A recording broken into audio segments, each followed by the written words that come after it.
Welcome to the deep dive. Today we're hitting the open road, you could I'm say. hitting the road. I like that. Yeah, for a deep dive into the world of RVs. RVs, all right. Yeah, with a special focus on the business model of THOR Industries. THOR Industries, the biggest RV manufacturer in all of North America. That's right. You probably know them for iconic brands like Airstream, Mm, but their journey to the top hmm and how they actually make money is It's a fascinating story. it really is. And to uncover this story, well, we're going to be looking at excerpts from their recent 10K filings and Ah, yes. quarterly The reports. company's official diary, you could say, Sure. laying it all out. And from these documents, we can try to decode Thor's core business model. Absolutely. We can understand their revenue streams, Okay. identify the key cost drivers, and see how they create value for both their customers and their investors. Okay, so let's unpack this a little bit. All right. Thor's filings, proudly declare that they're the largest RV manufacturer in North America, Mm-hmm. both in terms of units sold and revenue. Powerful position to be in. It really is. It certainly is. And what's interesting is they've achieved this with a really diverse product portfolio, catering to a wide range of customer needs and preferences. Yeah. Everything from towable travel trailers to massive Class A motor homes. Yeah, they even mention a new category in their 10K filing, urban vehicles. Urban vehicles, huh? Yeah, imagine like a minivan that transforms into a camper. Okay.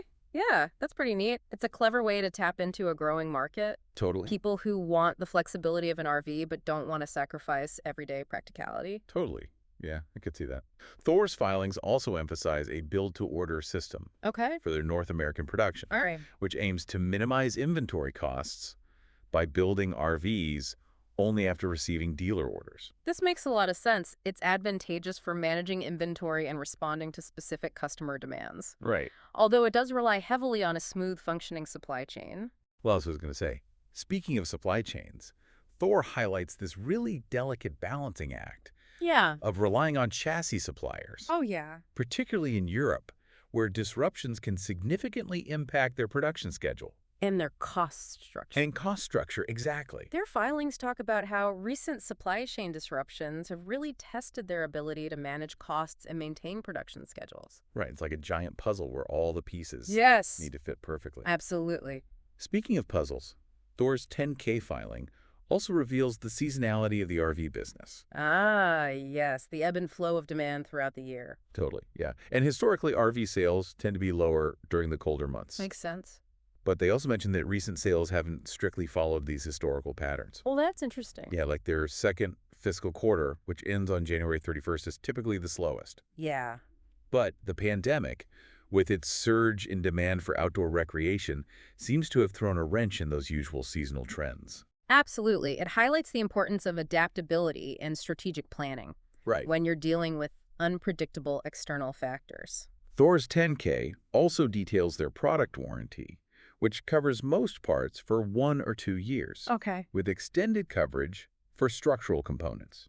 It's a smart move to build customer confidence, Yeah? but it also raises an important question about cost drivers' warranty claims. Okay. If repair costs or the frequency of claims increase, it could really impact Thor's profitability. Yeah, it's fascinating to see all these interconnections. Yeah. Now let's talk about their financial strategy. Thor mentions having substantial debt, over $1 billion. Wow, that's a lot of debt. It is, but also the benefit of various financing facilities. Okay, yeah, it's common for companies to use debt strategically. Right.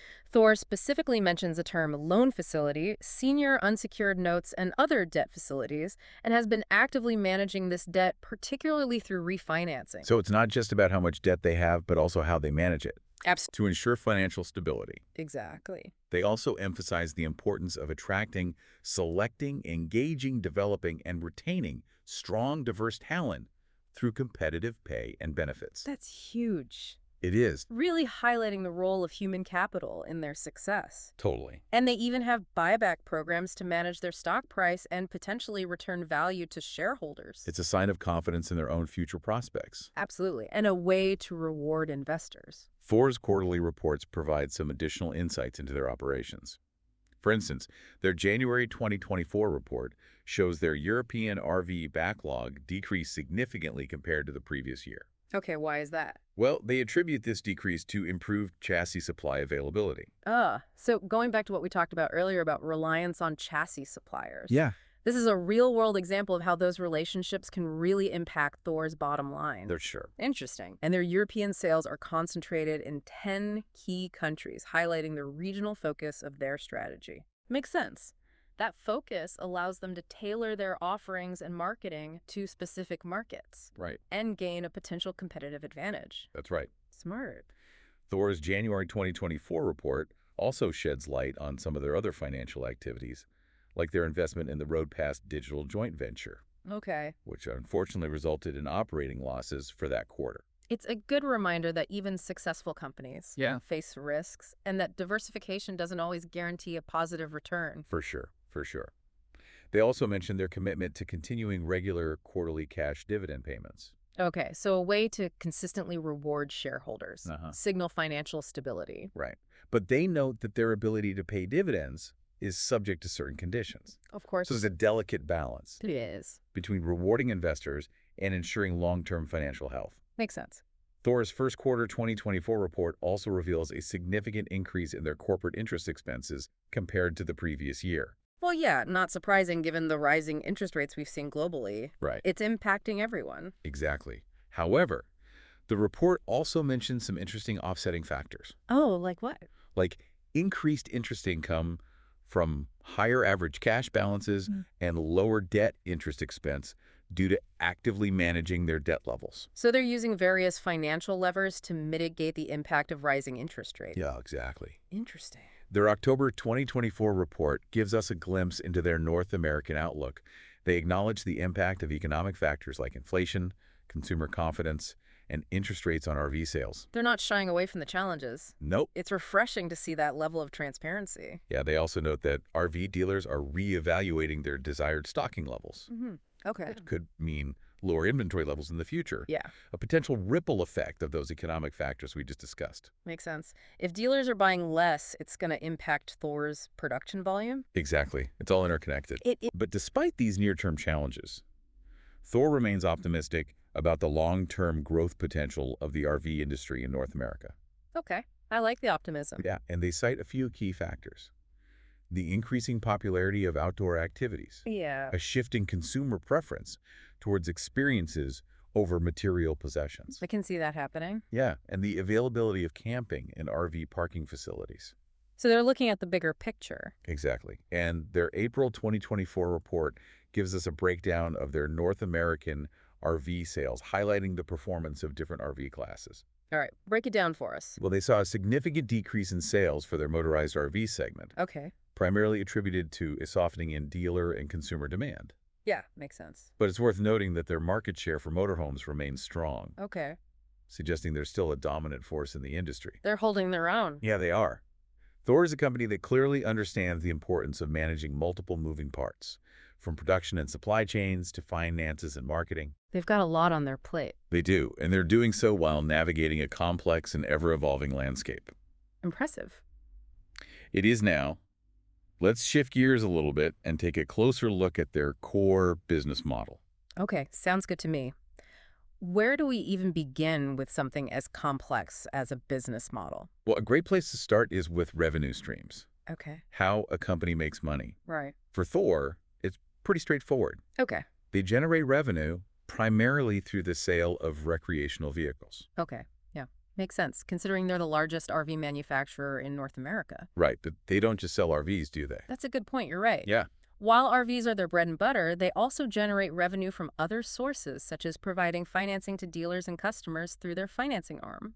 Oh, okay. So they're not just selling a product, they're facilitating the purchase of that product, I see. which allows them to capture a larger portion of the value chain. Gotcha. Now let's flip the coin and examine the other side of the equation. Cost drivers. Right. The Yeah. expenses. Yes, these are the factors that influence Thor's expenses. Okay, I'm all ears. What are some of the key cost drivers we should be aware of? Well, one of the most significant is the cost of raw materials. Okay. You think about all the components that go into building an RV chassis: aluminum, lumber, steel. It's a house on wheels. It is. Yes. It is. I can only imagine how those material costs add up, Yeah. especially with the recent supply chain disruptions and inflation. Yeah. Managing those costs has become even more crucial. Right. And labor is another major cost driver for THOR. Of course. They have a large workforce, Yeah. and attracting and retaining skilled employees is essential for their operations. And their 10K filing mentioned competitive pay and benefits, so that's probably part of their strategy to manage those labor Yeah, costs. exactly. Smart. Another cost driver to consider is warranty expenses. Ah, yes, we talked about their warranties earlier. Yeah, they cover defects in material or workmanship for a certain period. It's a good selling point, but it comes with a price tag. It does. If repair costs or the frequency of claims increase, it can directly impact Thor's profitability. Right. It's a balancing act, offering those valuable warranties to attract customers while also managing those potential costs. It is. Now let's move on to the heart of their business model, their customer value proposition. What makes THOR stand out from the competition? Why do customers choose their RVs over others? Well, one key differentiator is their brand portfolio. Okay.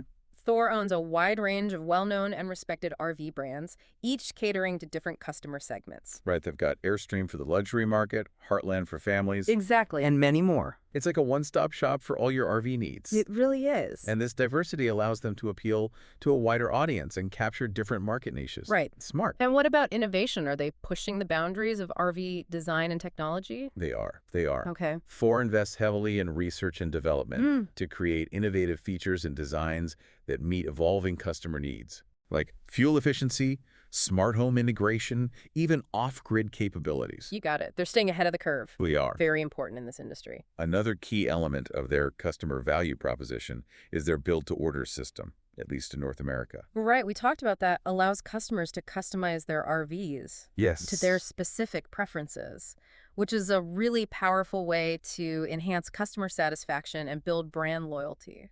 For sure.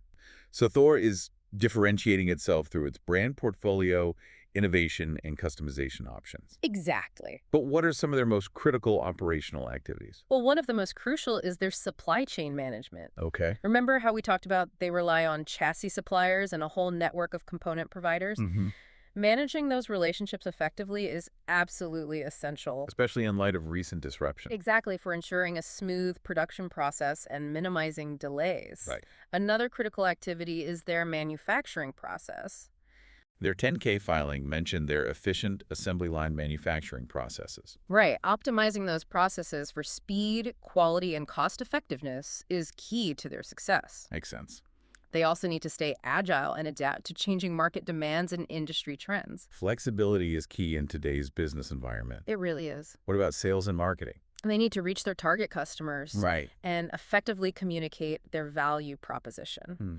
They have a strong network of dealers across North America and Europe Okay. who play a crucial role in their sales efforts. Right. And they leverage various marketing channels such as online platforms, social media, and industry events. So it's about getting the right message to the right audience at the right time. You got it. And finally, customer service is paramount. Absolutely. THOR needs to ensure customer satisfaction throughout the entire ownership experience. Yeah. From pre-sale consultations to after-sale support, warranty service, and parts availability. Right. Building strong customer relationships is key. Fostering loyalty and generating repeat business. THOR's business model is a fascinating blend of strategic planning, operational excellence, and customer centricity. They've created a really powerful engine for growth in a dynamic industry. And it's an engine with a lot of moving parts, each requiring careful attention and management. It is. It is. This deep dive has given us a much deeper understanding of how THOR operates and the key factors that drive their success. It's like looking under the hood of a high-performance vehicle, It really is. seeing all the intricate components working together. And that understanding can be incredibly valuable not just for those interested in the RV industry, but for anyone who wants to learn about successful business models and how companies navigate complex challenges. Sure, for sure. This deep dive is proving to be quite the educational road trip. We've covered so much ground already, from their financial health to their customer value proposition and critical operational activities. But before we reach our final destination, Okay. let's take a quick break to recharge. When we return, We'll wrap up our exploration of THOR industries, considering the future of the RV industry, and some provocative questions for you to ponder. All right, I like it. Stay tuned. Can't wait. We've spent a lot of time looking under the hood of THOR industries, Yeah, we have. their financials, their operations, their strategies. But now I'm curious, Okay. what does the road ahead look like for them Hmm, and the RV industry as a whole? that's a great question. Yeah.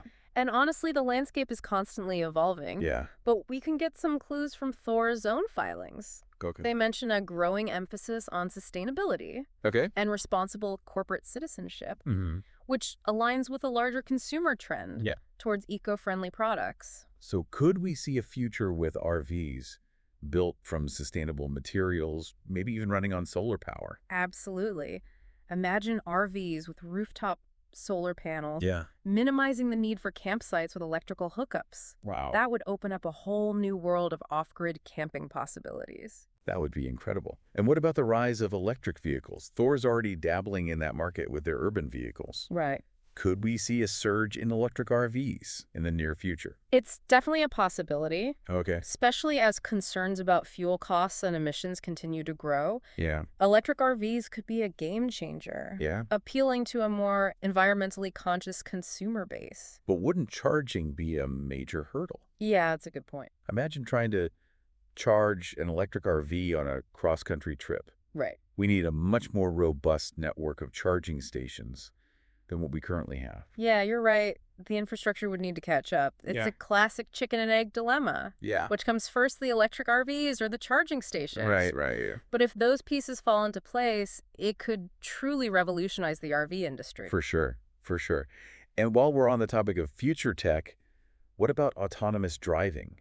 Could we see self-driving RVs in the future? Wow, that's an exciting thought. It is. Picture yourself relaxing in your RV, maybe reading a book, Yeah. or enjoying the scenery while your RV handles the driving. Wow. Talk about a stress-free road trip. It sounds like something out of a sci-fi movie, but with how quickly autonomous driving technology is advancing, Right. it might not be that far-fetched. Yeah, you never know. Yeah. These are just a few of the trends that could reshape the RV industry. Absolutely. For companies like THOR, Mm-hmm. staying ahead of the curve will be crucial for maintaining their market leadership. Absolutely. This deep dive into Thor's world has not only given us a clear picture of their business model, Yeah. but it's sparked some really interesting questions about the future of the RV industry itself. It has. And as we wrap up this exploration, Okay. we'd like to leave you with one final thought. All right. How might these evolving trends and technologies impact your own experiences with RVs, Yeah. whether you're a seasoned RV or just starting to explore the possibilities? That's a great question to ponder. It is. Thanks for joining us on this journey through the world of THOR Industries. Yeah, thanks for coming along. We've uncovered some really valuable insights, and we hope you've enjoyed the ride. I hope so too. Until next time, keep exploring, keep learning, Keep learning. and happy camping. We've been on quite the journey, haven't we? We have, through the ins and outs of THOR Industries. Yeah, their business model, the RV industry. Mm-hmm. But now I'm thinking about the road ahead. Yeah, the future. What's next for THOR and for RVs in general? Well, the landscape is definitely shifting, but THOR's filings offer some clues. Okay. They're really leaning into sustainability and being a good corporate citizen. I see. And that really aligns with what we're seeing from consumers, Mhm. this desire for eco-friendly products. So could we actually see like RVs made from sustainable materials? Oh, absolutely. Maybe even running on solar power? Imagine RVs with solar panels right on the roof. Wow. You wouldn't even need campsites with hookups. That would be amazing. It'd open up a whole new world for off-grid camping. What about electric vehicles? Hmm? Thor's already testing the waters with those electric urban vehicles. Right. Do you think we'll see a surge in electric RVs anytime soon? It's definitely possible. Yeah. Especially as people get more concerned about fuel costs and emissions. Right. Electric RVs could be a real game changer, appealing to those environmentally conscious consumers. But charging would be a huge challenge, wouldn't it? That's a good point. Think about trying to charge an electric RV on a cross-country trip. Yeah, we'd need way more charging stations than we have now. We would. It's like the chicken and the egg. Yeah. Which comes first, the electric RVs or the infrastructure to support them? But if we can figure that out, Yeah. it could revolutionize the whole industry. Absolutely. And speaking of futuristic tech, Okay. what about self-driving RVs? Oh, wow. Is that something we might see in the future? Picture this. Okay. You're just relaxing in your RV, maybe reading a book, enjoying the view. And the RV is driving itself. That would be incredible. Talk about a stress-free road trip. It does sound pretty amazing. Yeah, It sounds a little sci-fi, to be honest. right. But with all the advancements in autonomous driving technology, You might not be that far off. yeah, might not. Who knows? So we've got sustainable RVs, electric RVs, maybe even self-driving RVs. Hmm. The future of the RV industry is looking pretty interesting. It's going to be exciting to see how it all unfolds. Thor's going to have to stay on top of these trends Oh, to absolutely. maintain that market leadership. This deep dive has been quite the journey. It really has. We've learned so much about THOR and the RV industry, Yeah, we've gone from their financial statements to their operations to their marketing strategies. and even a glimpse into the future. We have, and now as we wrap up this exploration, Yeah, we want to leave you with a final thought to ponder. okay. How might these emerging trends and technologies impact your own experiences with RVs? Whether you're a seasoned RVer or just starting to explore the possibilities. It's a question we're thinking about. It is. So thank you for joining us on this deep dive into the world of THOR Industries. Yeah, thanks for being here. We hope you've enjoyed the ride and that you've gained some valuable insights along the way. Happy camping, everyone.